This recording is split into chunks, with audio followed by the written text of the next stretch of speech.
Majoritairement, et jusqu'aujourd'hui, c'est ça notre plus grand challenge, les chauffeurs font des courses partagées. Mais vous savez, l'épée des courses partagées, c'est comme ça que les kidnappings ont commencé. Vous êtes chauffeur, ok, vous prenez quelqu'un, un premier stop. Vous prenez une deuxième personne, ils sont de connivence, c'est des criminels.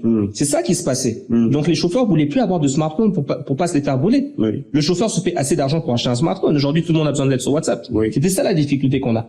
Donc quand on arrive et qu'on explique maintenant qu'ils vont avoir une application et que les courses viennent de l'application, et que c'est des courses individuelles, donc les courses express, comme on appelait ça à l'époque, là, ils comprennent qu'ils peuvent se prendre un smartphone parce que les téléphones vont plus être volés. Maintenant, la difficulté, c'est que nos courses étaient moins chères. Donc, il fallait faire comprendre que il y a quand même un bonus pour payer le manque à gagner. Les gens te donnent des prix à la tête, quand c'est des courses express. À un moment, c'est $5. À un moment, c'est $10. À un moment, là, maintenant, c'est des courses plus ou moins cadré, donc il fallait vendre aux chauffeurs qu'il faut plus voir la course individuelle, mais il faut penser à l'argent qu'ils gagnent la journée. Tout vient de la demande. Et au lieu de commencer à circuler dans la ville pour chercher des gens et d'aller tous au même endroit, maintenant il peut s'asseoir, il est posé, il prend son verre, la course arrive.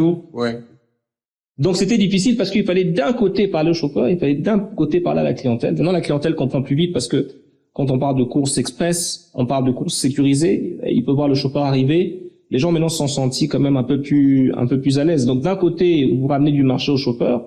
D'un côté, les gens n'ont plus besoin de sortir au coin de la rue, attendre 30 minutes avant d'avoir un taxi. Maintenant, il est chez lui ou bien au travail, il commande, le taxi est dehors et c'est là qu'il sort.